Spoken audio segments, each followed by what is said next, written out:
আসসালামু আলাইকুম রহমতুল্লাহি ওয়া বারাকাতুহু। সবাই কেমন আছেন? আশা করি সবাই ভালো আছেন। আজ আপনাদের জন্য নিয়ে এসেছি গল্পের দ্বিতীয় পর্ব। আশা করি গল্পটি আপনাদের ভালো লাগবে। তাহলে চলুন শুরু করা যাক। কথায় আছে না, আল্লাহ সহায় থাকলে দুনিয়ার কেউ কোনো কিছু করতে পারে না। আমি মনে মনে ভাবলাম সমস্যা এখানেই মিটে গেছে, কিন্তু সমস্যা কমার বদলে যে আরও বেড়ে গেছে কে জানতো। মেয়েটি তখনও নিস্তব্ধ হয়ে বসে আছে। কি বলবে সে ভেবে পাচ্ছে না। হঠাৎ ম্যানেজার ও ইন্সপেক্টর ফিরে এলো। দুজন দুজনের মুখের দিকে তাকিয়ে আবার আমাদের দিকে তাকালো। হঠাৎ ইন্সপেক্টর বলে, আপনাদের যখন এঙ্গেজমেন্ট হয়েই গেছে তাহলে বিয়েটা এখানে করে নেওয়াই ভালো। তাই বলছিলাম যে আপনাদের বিয়েটা আমরা এখানেই দিতে চাই। ম্যানেজার সবকিছু অ্যারেঞ্জ করবে, ওসব নিয়ে আপনাকে ভাবতে হবে না। ম্যানেজার বলে, ইন্সপেক্টর স্যার ঠিক বলছেন, আমাদের হোটেলে বিয়েটা হলে আমাদের জন্য ভালো হবে। আমরা না হয় ছোটোখাটো অনুষ্ঠান করে আপনাদের বিয়েটা দিলাম, ঢাকা ফিরে গিয়ে বড় করে না হয় অনুষ্ঠান করবেন। এদের দুজনের কথা শুনে আমার মাথায় যেন আসমান ভেঙে পড়ল। আমার মুখ দিয়ে যেন কথাই বের হচ্ছে না, ভাষা হারিয়ে ফেলেছি কথা বলার। কি ভেবে কথাটা বললাম আর কি হতে চলেছে। ঝামেলা থেকে বেরোনোর বদলে আরো জড়িয়ে গেলাম। এখন কি হবে? ওনাদের কথা শুনে আমি ভাবনায় ডুবে আছি। এতক্ষণে মেয়েটি কথা বলল। মেয়েটি বলে, কি বলছেন আপনারা? উনি আমাকে কিডন্যাপ করেছে, এটাই সত্যি। ওনাকে আমি চিনিও না, তাহলে ওনার সাথে আমার এঙ্গেজমেন্ট হবে কি করে? উনি যা বলছেন মিথ্যে বলছেন নিজেকে বাঁচানোর জন্য, আর আপনারা সব বিশ্বাস করে নিলেন। আবার ওই লোকটার সাথে আমাকে বিয়ে দেওয়ার জন্য উঠে পড়ে লেগেছেন। ম্যানেজার বলে, দেখুন ম্যাডাম, আমরা ওনাকে আজকাল থেকে চিনি না। উনি আমাদের এখানে প্রত্যেক মাসে 2-3 বার করে এসে থাকেন। আজ প্রায় 3 বছর হতে চললো উনি এখানে আসেন। চট্টগ্রামে আসলেই উনি আমাদের হোটেলেই থাকেন। কোনো মেয়েকে কিডন্যাপ করবে তো দূরের কথা, কোনো মেয়ের দিকে চোখ তুলে তাকান না পর্যন্ত। আর আপনি বলছেন উনি আপনাকে অপহরণ করে নিয়ে এসেছে? এটা কোনোভাবেই মেনে নিতে পারছি না। মেয়েটি বলে, বিশ্বাস করুন, আমি যা বলছি সেটা সত্যি। উনি আমাকে অপহরণ করে নিয়ে এসেছেন। দয়া করে আপনারা আমার কথা বিশ্বাস করুন। এদিকে আমি পাথরের মুক্তির মতো সবার কথা শুনে যাচ্ছি। নিজের পাতা কলে নিজেই আটকে গেছি। কি করে সমাধান করব এই সমস্যার? কেন যে অগ্রিম কথা বলতে গেলাম। তারপরও নিজেকে স্বাভাবিক করে বললাম, দেখুন, কেন শুধু শুধু ঝামেলা করতে যাবেন? 2 সপ্তাহই তো ব্যাপার। ঢাকা গিয়ে না হয় বিয়ের কাজটা সেরে ফেলবো। তবে কথা দিচ্ছি, আপনাদেরকে ইনভাইট করব। আপনাদের কিন্তু আসতে হবে। ইন্সপেক্টর বলে, এখন তো আমার সন্দেহ হচ্ছে, যদি সত্যি আপনাদের এঙ্গেজমেন্ট হয়ে থাকে তাহলে বিয়ে করতে সমস্যা কোথায়? কোথাও এমনটা নয় তো যে মেয়েটি যা বলছে সেটা সত্যি, আপনি মিথ্যে বলছেন? ইন্সপেক্টরের কথা শুনে মেয়েটির মুখ উজ্জ্বল হয়ে উঠল। মেয়েটি বলে, আমি বলেছি না স্যার, এই লোকটা মিথ্যে কথা বলছে। নিজেকে বাঁচানোর জন্য এই লোকটাই আমাকে কিডন্যাপ করেছে। আমাকে চুপ দেখে ম্যানেজারের মুখ কালো হয়ে গেল। সে মনে মনে ভাবতে লাগলো, তাহলে কি মেয়েটি সত্যি কথা বলছে? স্যার মেয়েটিকে কিডন্যাপ করে এনেছে? আমার তো বিশ্বাসই হচ্ছে না। ম্যানেজার আমাকে উদ্দেশ্য করে বলে, স্যার আপনি কথা বলছেন না কেন? তাহলে কি মেয়েটি যা বলছে সেটা সত্যি? কি বলবো আমি? আমার মাথায় কিচ্ছু আসছে না। আমার এতদিনের ইমেজ, রেসপেক্ট, মান সম্মান এক নিমেষে শেষ হয়ে যাবে, তাও আবার এমন একটা মেয়ের জন্য। রাগে ঘৃণায় নিজের মাথা চুল নিজেই ছিঁড়ে ফেলতে ইচ্ছে করছে। এখন যদি এদের কথা মতো মেয়েটাকে বিয়ে না করি তাহলে মান সম্মানের সাথে সাথে আমাকে জেলে যেতে হবে। যে অন্যায়টা আমি করিনি তার সাথে কেন আমি পাবো? শেষমেশ সিদ্ধান্ত নিয়েই নিলাম। আমি বললাম, ম্যানেজার সাহেব, আপনি বিয়ের আয়োজন করুন। আজকেই আমি ওকে বিয়ে করব। ফ্যামিলির জন্য এতক্ষণ নাকচ করছিলাম, কিন্তু আপনারা যখন এত করেই বলছেন তাহলে এখানেই বিয়েটা করে নিই। হঠাৎ মেয়েটি চেঁচিয়ে বলে, না, আমি ওনাকে বিয়ে করতে পারবো না। আমি এই লোকটাকে চিনি না, জানি না, তাহলে আমি এই লোকটাকে কেন বিয়ে করব? আমি সোফা থেকে উঠে দাঁড়িয়ে বললাম, ম্যানেজার সাহেব, সবকিছুর আয়োজন করুন। এই বলে মেয়েটির হাত ধরে টেনে হিচড়ে রুমের দিকে নিয়ে যেতে লাগলাম। এদিকে মেয়েটি চিৎকার করে বলছে, আমাকে ছেড়ে দিন, আমাকে যেতে দিন, আমি আপনাকে বিয়ে করব না। আপনি একজন খারাপ লোক, আমাকে কিডন্যাপ করে এনেছেন। আরো নানান রকমের কথা বলতে লাগলো। আমি তার কথার বিন্দুমাত্র ভ্রুক্ষেপ করলাম না। তখন আমার মাথায় খুন চেপেছে, রাগে চোখ দুটো রক্তবর্ণ ধারণ করেছে। আমি মেয়েটাকে রুমে নিয়ে গিয়ে বিছানার উপর ছুঁড়ে ফেললাম। তারপর সজোরে দরজা বন্ধ করে দিলাম। দরজা বন্ধ করার শব্দে মেয়েটির আত্মারাম কেঁপে উঠল। আমার চেহারা দেখে ভয়ে খাটের মাঝখানে গিয়ে গুটিসুটি মেরে বসলো। আমি টি টেবিলে থাকা ফুলদানিটা সজোরে মেঝেতে আছাড় মারলাম। তাতেই মেয়েটি দোকান চেপে ধরে চোখ বন্ধ করে নিল। আমি রাগের সাথে চেঁচিয়ে বললাম, আমাকে বিয়ে করার ভালোই ফোন দিয়ে এঁটেছ। আচ্ছা, তোমাদের গ্যাংয়ে কে কে সামিল আছে আমাকে একটু বলো তো। আমাদের মতো ছেলেদেরকে ফাঁসানোর ধান্দা কবে থেকে শুরু করেছ? মেয়েটি ভয় থরথর করে কাঁপছে।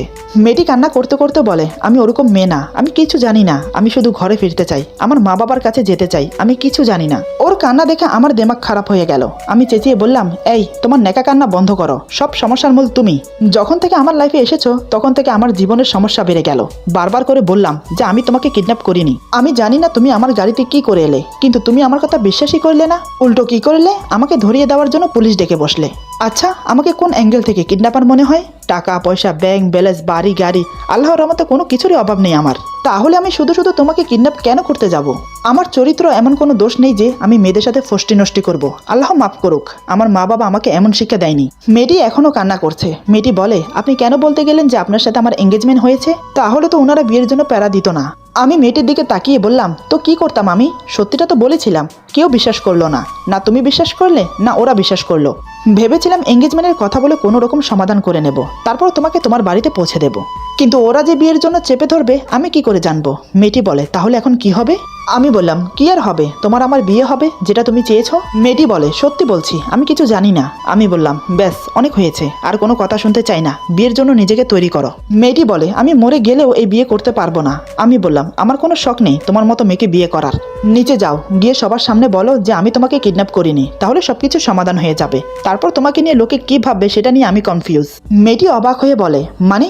আমি বললাম, জানি না, তোমার হাতে সময় আছে সন্ধ্যা পর্যন্ত। আমাকে বিয়ে করে নিজের সম্মান বাঁচাবে নাকি সত্যিটা বলে নিজের সম্মান হারাবে? মেয়েটি এবার তেলে বেগুনে জ্বলে উঠল। মেয়েটি বলে, কোন সত্যিটা বলবো? এটাকে অস্বীকার করতে পারবেন যে আপনি আমাকে তুলে আনেননি? আমি তো আর হাওয়ায় উড়ে উড়ে আপনার গাড়িতে আসিনি, নিশ্চয়ই আপনি নিয়ে এসেছেন। আমি বললাম, তোমাকে বলে কোনো ফায়দা নেই, আমি বারবার একই কথাই বলবো, আমি তোমাকে অপহরণ করিনি। এই বিয়েটা করবো কি না এতক্ষণ দুমনায় ছিলাম, কিন্তু বারবার তোমার মিথ্যে অপবাদে আমি বাধ্য হচ্ছি তোমাকে বিয়ে করতে। এবার যাই হয়ে যাক, আমি তো বিয়ে করবই তোমাকে। যদি মান সম্মান বজায় রেখে বাঁচতে চাও তাহলে চুপচাপ বিয়েটা করে নাও, পরে যা হবে দেখা যাবে। এই বলে আমি রুম থেকে বেরিয়ে গেলাম। মেয়েটিকে কোনো কথা বলার সুযোগ দিলাম না। আমি চলে যাওয়ার পর মেয়েটি বলে, বিয়ে কি ছেলে খেলা নাকি, নাকি হাতের মোয়া যে বললেই হয়ে গেল? বিয়ে মানে জীবনের সাথে জুড়ে যাওয়া একটা সম্পর্ক, যে সম্পর্কের উপর নির্ভর করে সারা জীবন পার করতে হয়। আমারও ভাগ্য বলিহারি, শেষমেশ যে আমাকে কিডন্যাপ করলো তাকেই বিয়ে করতে হবে। ভাগ্যে কি এই লেখা ছিল? না জানি মা বাবা আমাকে নিয়ে কতটা চিন্তা করছে, এই বিয়েটা কি ফ্যামিলি মেনে নেবে? লোকটা কথায় কথায় আমার মতো মেয়েকে বিয়ে করার কোনো ইচ্ছে নেই, এই কথাটা কেন বললো? সত্যিই কি আমি দেখতে খারাপ? মেয়েটি চট করে উঠে আয়নার সামনে দাঁড়ালো, নিজেকে খুঁটিয়ে খুঁটিয়ে দেখতে লাগলো। এত বছর নিজেকে আয়নায় দেখেছে নিজের মতো করে, কখনো কোনো কিছুর কমতি দেখেনি নিজের মাঝে। তাহলে আজ ওই লোকটার কথা কেন মনে হচ্ছে নিজের মাঝে কোনো কিছুর কমতি রয়েছে? অনেকক্ষণ খুঁটিয়ে খুঁটিয়ে নিজেকে দেখে একটা জিনিসের অমিল পেল, সেটা হলো আমি ফর্সা, সে শ্যামলা। আয়নার দিকে তাকিয়ে মুখে হাত বুলিয়ে মেয়েটি বলে, আমি শ্যামলা বলে কি লোকটা আমাকে একথা বলেছে? আরও নানান বিষয়ে কথা ভাবতে লাগলো, কিন্তু এখন পিছু হবার কোনো উপায় নেই। ছেলেদের থেকে মেয়েদের আত্মসম্মান একটু বেশিই হয়। শেষমেশ মান সম্মানের কথা চিন্তা করে আমি যেমন মেয়েটিকে বিয়ে করছি, ঠিক তেমনি মেয়েটিও নিজের মান সম্মানের কথা চিন্তা করে বিয়েতে রাজি হলো। কারণ পরিস্থিতিও এমন ছিল, সন্ধ্যার সময় কাজে এসে আমাদের বিয়ে পড়ালো। ম্যানেজারের সাথে এতদিনের পরিচয় বলে ছোটখাটো একটা অনুষ্ঠান করলো, এমনকি বুকিং করা রুমটা ফুল দিয়ে বাসর সাজালো। কি আজব তাই না? হোটেলেই বিয়ে হলো, আবার হোটেলেই বাসরাত করতে হবে। বিয়ে হয়ে যাওয়ার পর অনুষ্ঠানের পালা শেষ করে আমি মেয়েটিকে নিয়ে রুমে চলে এলাম। যেহেতু এখানে কোনো মেয়ে নেই মেয়েটিকে রুমে নিয়ে আসার জন্য, সেজন্য আমাকেই সেই কাজটা করতে হলো। রুমে এসে দরজা লাগিয়ে দিয়ে মেয়েটির দিকে তাকিয়ে দেখি সে লাজুক মুখ নিয়ে মাথা নিচু করে দাঁড়িয়ে আছে। মেয়েটির ভাব ভঙ্গিমায় বোঝা যাচ্ছে সে বিয়েটা অনায়াসেই মেনে নিয়েছে। কিন্তু আমার কোনো ইন্টারেস্ট নেই এই বিয়েতে, না ওই মেয়ের প্রতি। কি বলবো, আমার পাশে তো একদম বেমানান। আমি মেয়েটিকে উদ্দেশ্য করে বললাম, শরীয়ত অনুযায়ী এখন আমরা স্বামী স্ত্রী, তাই নিয়ম অনুযায়ী 2 রাকাত নফল নামাজ পড়তে হবে। নামাজ পড়তে পারো তো? মেয়েটি বলে, জি পারি। আমি বললাম, তাহলে যাও উজু করে এসো। মেয়েটি কোনো কথা না বলে চলে গেল। আমি চুপচাপ খাটের এক কোণে বসে ভাবতে লাগলাম, মান সম্মান বাঁচানোর জন্য তো বিয়ে করে নিলাম, কিন্তু মা বাবাকে না জানে বিয়ে করাটা একদম ঠিক হয়নি। তারা কি ভাববে আমাকে? একটু পর মেয়েটি অজু করে বেরিয়ে এলো। মেয়েটি বেরিয়ে আসতেই আমি গেলাম অজু করতে। অজু করে এসে নিয়ম অনুযায়ী মেয়েটির শাড়ির আঁচলে আমাকে নামাজ পড়তে হবে। যেহেতু মেয়েটি শাড়ি পরেনি, পরেছে 3 পিস, তাই অন্য পদ্ধতিতে নামাজ পড়লাম। মেয়েটির ওড়না অর্ধেক বিছিয়ে তার উপর নামাজ পড়লাম। দুজন একসাথে নামাজ পড়ে মোনাজাত করে উঠে বসলাম। মেয়েটি খাটে, আমি সোফায়। সারাদিন অনেক ধকল গেছে আমার উপর দিয়ে, তাই আমি সোফায় গা এলিয়ে দিলাম। মেয়েটি তখনও খাটে বসে আছে।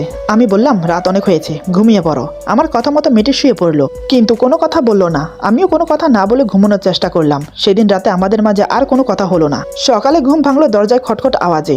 আসলে এত বেলা পর্যন্ত আমি ঘুমাই না, কিন্তু শরীর টায়ার্ড থাকার কারণে ফজরের দিকে আমার ঘুম ভাঙলো না।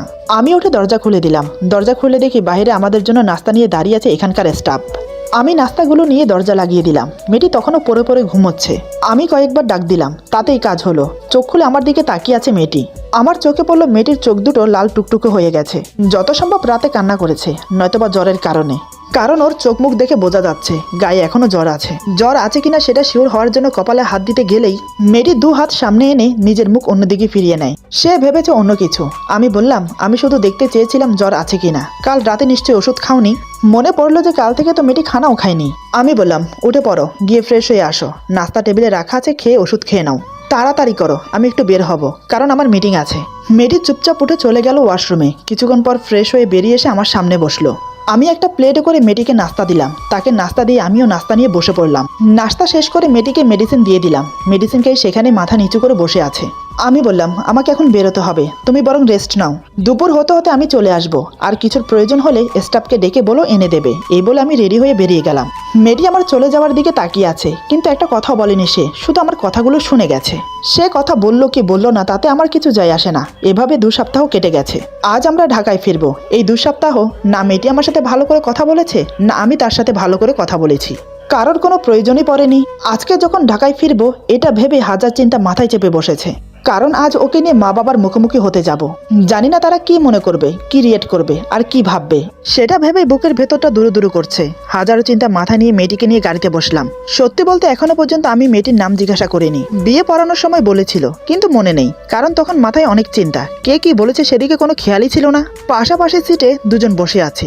গন্তব্য ঢাকা। গাড়ি চলছে আপন গতিতে, কিন্তু দুজনের মাঝে একরাশ নীরবতা ছাড়া আর কিছুই নেই। আমার কোনো ফিলিংস এখনো জন্মেনি মেয়েটির প্রতি। তবে তার মনের কথা আমি জানি না। বিয়ে হয়েছে পর্যন্ত আমি যা বলেছি সেটাই শুনেছে। কিডন্যাপের কথা আর মুখ দিয়ে বের করেনি। তার নীরবতা, তার নিস্তব্ধতা আমাকে জানান দিচ্ছে সে এই বিয়েটা মেনে নিয়েছে। তার মানে সে আমাকেও মেনে নিয়েছে, এটা আমার ধারণা। বাকিটা জানি না, দেখা যাক না কি হয়। বিকেলে নাস্তা করে বেরিয়েছি। এখন রাত 8টা বাজে। আজ রাস্তায় প্রচুর জ্যাম। আমি দেখলাম মেয়েটি দরজার সাথে হাত ঠেকিয়ে গালে হাত দিয়ে সামনের দিকে তাকিয়ে বসে আছে। নীরবতা ভেঙে আমি কথা বললাম, তোমার খিদে পেয়েছে? এবার মেয়েটি আমার দিকে তাকালো, আবার চোখ সরিয়ে নিয়ে বলে না। আমি বললাম কিছু কি খাবে? কারণ এখানে একটা ভালো রেস্টুরেন্ট আছে, তুমি খেলে সেখানেই যেতাম। মেয়েটি মনে হয় আমার মনের কথা বুঝতে পারলো যে আমার খিদে লেগেছে, তাই আমি ওকে জিজ্ঞেস করছি। মেয়েটি বলে ঠিক আছে চলুন যাওয়া যাক। তারপর আমরা গাড়ি ঘুরিয়ে রেস্টুরেন্টে গেলাম। ওখান থেকে খাওয়া দাওয়া কমপ্লিট করে আবার ঢাকার উদ্দেশ্যে রওনা দিলাম। জ্যাম থাকার কারণে ভোর 6টার দিকে বাড়িতে পৌঁছালাম। একদিক দিয়ে ভালোই হলো, অন্তত নামাজ পড়ার জন্য সবাই জেগে গেছে, কাউকে আর ঘুম থেকে ডাকতে হবে না। মনের ভিতর ভয় নিয়ে গাড়ি থেকে নামলাম। আমি দেখছি মেয়েটি আরো বেশি ভয় পাচ্ছে। আমি যে ভয় পাচ্ছি সেটা ওকে বুঝতে দেওয়া যাবে না, তাহলে সে মনে মনে আরো ভেঙে পড়বে। আমি বললাম ভয় পাওয়ার কিছু নেই, নেমে আসো। কিন্তু মেয়েটি নামছে না, সে একইভাবে বসে আছে। আমি বললাম কি হলো, নেমে আসো। মেয়েটি এবার ছলো ছলো নয়নে আমার দিকে তাকালো, চোখের কোণে জল চকচক করছে। আমি ওকে শান্ত করার ভঙ্গিতে বললাম কিচ্ছু হবে না, আমার মা বাবা খুব ভালো মানুষ, আর আমি তো আছি। আমি তো আছি কথাটা শুনেই মেয়েটি নেমে পড়লো। আমি তো আছি কথাটায় সত্যি ম্যাজিক আছে। আমি তো আছি এই কথাটা বলে সবকিছু করানো যায়। এমন কোনো কাজ নেই যে করাতে পারবেন না কারো হাতে। আমি তো আছি শব্দটা একটা ভরসা স্বরূপ কাজ করে, ভরসা পাওয়া যায় এই কথাটায়। মেয়েটিও মনে হয় এই কথাটা শোনার জন্য বসেছিল। কি অদ্ভুত না? যাই হোক, আমি মেয়েটিকে নিয়ে মেন দরজার কাছে গেলাম। কলিং বেল প্রেস করতেই কাজের বর বদলে মা এসে দরজা খুলে দিল। মায়ের পোশাক দেখেই বুঝতে পেরেছি এই মাত্র নামাজ শেষ করে উঠেছেন। এদিকে এত ভোরে আমাকে দেখে মা বেশ অবাক হন। আমি মাকে সালাম করে জড়িয়ে ধরলাম। মা আমাকে বুকে নিয়ে চোখ বন্ধ করে নিল। এভাবে কয়েক মিনিট রয়ে গেলাম মাকে জড়িয়ে ধরে। মায়ের বুকে যে আসল শান্তি পাওয়া যায়, যারা মাকে ভালোবাসেন তারাই বুঝবেন। আমি মাকে ছেড়ে দিয়ে বললাম কেমন আছো আম্মু? মা বলে এই তো বাবা আলহামদুলিল্লাহ, তুই কেমন আছিস? আহারে আমার ছেলেটা কতটা শুকিয়ে গেছে। নিশ্চয় সেখানে গিয়ে শুধু কাজ নিয়ে ব্যস্ত ছিলি, নিজের কোনো যত্ন নিসনি। মায়ের চোখে কিছুই এড়ায় না।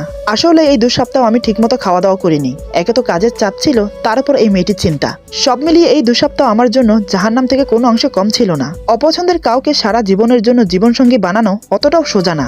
হ্যাঁ এটাই সত্যি, মেয়েটিকে আমার পছন্দ হয়নি। তার উপর জবরদস্তি বিয়ে করা, কি একটা যে তুফান গেল আমার উপর তা একমাত্র উপরওয়ালাই জানেন। আমি মাকে বললাম আম্মু আমি একদম ঠিক আছি, তুমি শুধু শুধু চিন্তা করছো। এতক্ষণ মা আমার পিছনে থাকা মেয়েটিকে খেয়াল করেনি, এবার তার চোখে পড়লো। মা বলে হ্যাঁ রে তানবীর, মেয়েটি কে? মার কথা শুনে মেয়েটি চট করে মায়ের পা ছুঁয়ে সালাম করে। মা মেয়েটির মাথায় হাত বুলিয়ে বলে বেঁচে থাকো মা। আমি বললাম মা এখন ভেতরে যাই, পরে না হয় বলছি। মা বলে আরে আমি তো ভুলেই গেছি, আয় ভেতরে আয়। তারপর আমরা বাড়ির ভেতরে গেলাম। তখন বাবা ড্রয়িং রুমে বসেছিল। আমি গিয়ে বাবাকে সালাম করলাম। আমার দেখা দেখি মেয়েটিও সালাম করে। যাক একদিক দিয়ে অন্তত ভালো আছে। হঠাৎ মেয়েটিকে সালাম করতে দেখে বাবা অবাক হয়ে তাকিয়ে আছে। মেয়েটি গুটিসুটি মেরে আমার পেছনে এসে দাঁড়ায়। বাবা মেয়েটির দিকে তাকিয়ে বলে তানভীর মেয়েটি কে? মাও জিজ্ঞাসু চোখ নিয়ে তাকিয়ে আছে আমার দিকে। আমি একবার মা বাবার দিকে তাকিয়ে আবার মেয়েটির দিকে তাকালাম। তারপর মাথা নিচু করে বললাম বাবা আসলে আমি এই মেয়েটিকে বিয়ে করেছি। আমার কথা শুনে মা ধপ করে সোফায় বসে পড়লো। মা বাবা দুজনেই আমার দিকে তাকিয়ে আছে। বাবা খুব শান্ত গলায় বলে এমন কি হয়েছিল যার জন্য আমাদেরকে জানানোর প্রয়োজন মনে করিসনি? তোর এই মেয়ে পছন্দ, আমাদেরকে বললেই পারতি। আমাদেরকে বললে কি আমরা তোদের বিয়ে দিতাম না? আমি বললাম বাবা পরিস্থিতি এমন ছিল যে আমি বাধ্য হয়েছি বিয়ে করতে। বাবা বলে কি এমন হয়েছিল যে আমাদেরকে জানানোর সময় পাসনি? আমি এবার বাধ্য হলাম সব খুলে বলতে। এক এক করে সব খুলে বললাম বাবা আর মাকে। সব কথা শুনে বাবা মা দুজনেই হতবাক হয়ে যায়। দুজনেই চুপচাপ আমার দিকে তাকিয়ে আছে। আমি বললাম এবার তোমরাই বলো আমি কি করতাম তখন? মিথ্যা অপবাদে জেলে যেতে হতো আমাকে, অথচ সে অন্যায়টা আমি করিনি। তোমরা যদি মনে করো আমি অপরাধ করেছি তাহলে যে শাস্তি দেবে মাথা পেতে নেব। বাবা মা দুজন দুজনের মুখের দিকে তাকায়। আমি জানি মা বাবার কথার উপর একটা কথাও বলবে না। বাবা যে সিদ্ধান্ত নেবেন সেটাই মেনে নেবেন, কারণ এটাই হয়ে আসছে, আমি দেখেছি। এদিকে মায়ের মুখ দেখে বোঝা যাচ্ছে মেয়েটিকে মার পছন্দ হয়নি, কিন্তু এখন কিছুই করার নেই। অনেকক্ষণ চুপ থেকে বাবা বলে, এত কিছু হয়ে গেল অথচ তুই আমাদেরকে কিছু জানালি না, একটিবার ফোন করে তো বলতে পারতি। আমি বললাম, আসলে আমি চাইনি তোমাদেরকে টেনশন দিতে। বাবা মেয়েটিকে উদ্দেশ্য করে বলে, তা মা তোমার নাম কি? বাবার কথা শুনে মেয়েটি আমার দিকে তাকায়। আমি মাথা নাড়িয়ে সম্মতি জানালাম। মেয়েটি বলে, জি আমার নাম জান্নাতুল মাওয়া রাহা। বাবা বলে, পড়াশোনা কতটুকু করেছ? রাহা বলে, এবার ইন্টার ফার্স্ট ইয়ারে। বাবা বলে, তোমার ফ্যামিলিতে কে কে আছে? রাহা বলে, মা বাবা বড় ভাইয়া আর আমি। বাবা বলে, তা মা তোমার বাবা কি করেন? রাহা বলে, আমার বাবা কিছু করেন না, আগে সরকারি চাকরি করতেন, এখন রিটায়ার নিয়েছেন। বড় ভাইয়া নিজের বিজনেস শুরু করেছেন মাত্র 2 বছর হলো। বাবা বলে, আমার কথা কিছু মনে করো না মা, আসলে এগুলো জানার অতি আবশ্যক ছিল, তাই জিজ্ঞেস করলাম। আর বাকি রইল আমার ছেলে তোমাকে কিডন্যাপ করেছে সেটা। আমি তোমাকে একটা কথা বলি, পৃথিবী উল্টে গেলেও আমি বিশ্বাস করব না আমার ছেলে তোমাকে কিডন্যাপ করেছে, কারণ আমি ওকে আমার আদেশে মানুষ করেছি। আর কেউ না চিনলেও আমি আমার ছেলেকে খুব ভালো করে চিনি। ও আর যাই করুক এমন জঘন্যতম কাজ ও করবে না, এতে আমি 100% শিওর। কিন্তু তারপরও কথা থেকে যাচ্ছে, তুমি ওর গাড়ির ডিকিতে অজ্ঞান অবস্থায় এলে কোথা থেকে, সেটাই চিন্তা করার বিষয়। এসব নিয়ে না হয় আমরা পরে কথা বলবো। এখন আমার ছেলে যখন তোমাকে বিয়ে করেই ফেলেছে, আমরা তোমাকে মেনে নিতে বাধ্য। তোমাকে এমন পরিস্থিতিতে না ছেড়ে তোমার সঙ্গ দিয়েছে, তাতে আমি আমার ছেলের উপর গর্ববোধ করি। এই বিয়ে নিয়ে ঝামেলা করলে সমাজে আমাদের মান সম্মান কমবে বই বাড়বে না। এরপর বাবা মায়ের দিকে তাকিয়ে বলে, কি গো তুমি চুপচাপ বসে আছো কেন, কিছু বলো। মা একটা দিগ্নিশ্বাস ফেলে বলে, কোথায় ভেবেছিলাম নিজের পছন্দ মতো মেয়ে দেখে ছেলেকে বিয়ে করাবো খুব ধুমধামের সাথে, কিন্তু এখন হলো তার উল্টো।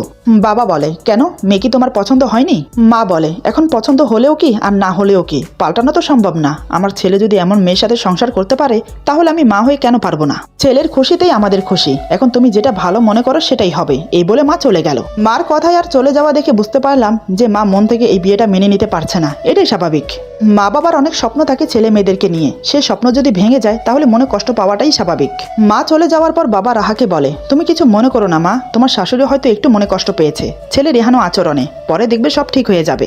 তোমরা এখন উপরে যাও নিজেদের রুমে, সারা রাত না ঘুমিয়ে জার্নিং করে এসেছো, নিশ্চয়ই অনেক ক্লান্ত, গিয়ে রেস্ট করো। আর হ্যাঁ, তোমার বাড়ির অ্যাড্রেস আমাকে দাও, তোমার মা বাবার সাথে কথা বলতে হবে তো বিয়ের ব্যাপার নিয়ে। রাহা মাথা নাড়িয়ে হ্যাঁ বলে। বাবা আমাকে বলে, যা বৌমাকে নিয়ে রুমে যা, পরে কথা হবে সব। আমি রাহাকে নিয়ে রুমে চলে এলাম। মনে মনে ভাবলাম, যাক বাবা বেশি কিছু হয়নি, অল্পের উপর দিয়েই গেছে। এদিকে রাহা মায়ের আচরণে খুব কষ্ট পায়। সে মনে মনে বলে, উনি এমন করে কেন বলল? আমি কি দেখতে সত্যিই খারাপ? তাহলে কি উনি আমাকে মেনে নেননি ছেলের বউ হিসাবে? ওনার কথাই বা কেন বলছি, নিজের স্বামীও তো মেনে নেয়নি আমাকে। রুমে এসে আমি ওকে বললাম, মায়ের ব্যবহারে কিছু মনে করো না, পরে দেখবে ঠিক হয়ে যাবে সবকিছু, একসময় মাও তোমাকে মেনে নেবে। রাহা বলে, ওনার কথা ছাড়ুন, আপনিও তো আমাকে মেনে নেননি এখনো। আমি ওর কথা শুনে অন্যদিকে তাকিয়ে বললাম, ওয়াশরুম ওইদিকে, ফ্রেশ হয়ে এসে বিশ্রাম করো। জরিনা খালাকে বলে দিচ্ছি নাস্তা উপরে দিয়ে যাবে। এই বলে আমি সোফায় গা এলিয়ে দিলাম। রাহার কথাটা এড়িয়ে গেলাম, কারণ তার কথার কোনো উত্তর আমার কাছে নেই, আর থাকলেও আমি সেটা বলতে চাই না। সোফায় গা এলিয়ে দেওয়ার সাথে সাথে ক্লান্তি ভর করলো আমাকে। শরীর খুব টায়ার্ড, সারা রাত না ঘুমিয়ে গাড়ি চালানোর কারণে দু চোখ জোর ঘুম নেমে আসছে। রাহা ওয়াশরুমে চলে গেল ফ্রেশ হতে। কিছুক্ষণ পর বেরিয়ে এসে দেখে আমি সোফায় ঘুমিয়ে পড়েছি। সে এক পা দুপা করে আমার সামনে এসে দাঁড়ায়, খুবই অবাক দৃষ্টিতে তাকিয়ে থাকে আমার দিকে। এই 2 সপ্তাহে এতটা কাছ থেকে ভালো করে আমাকে দেখেনি কখনো, এখন দেখে তার চোখ জুড়িয়ে গেল। কোনো ছেলে এতটা সুন্দর হতে পারে তা সে আগে জানতো না, হয়তো কখনো কোনো ছেলেকে এতটা কাছ থেকে দেখেনি। সত্যি এখন ওর মনে হচ্ছে যে আমার পাশে তাকে একদম বেমানান, কোথায় আমি কোথায় ও, কিন্তু নিয়তি যে আমার সাথেই ওকে জুড়ে দিয়েছে। এদিকে আমাকে আর জরিনা খালাকে বলতে হলো না নাস্তার কথা, মা নিজে থেকে নাস্তা উপরে পাঠিয়ে দিয়েছেন। সারাটা দিন ঘুমিয়ে কাটিয়ে দিলাম। রাতে সবাই একসাথে বসে খাওয়া দাওয়া করলাম। যেহেতু মা বিয়েতে নারাজ, তাই মা একটু কম কথাই বলছে। খাওয়া দাওয়া শেষ করে একসময় রুমে চলে এলাম। আমি খাটে হেলান দিয়ে বসে আছি। রাহা গেছে ওয়াশরুমে, হঠাৎ বিদ্যুৎ চলে গেল।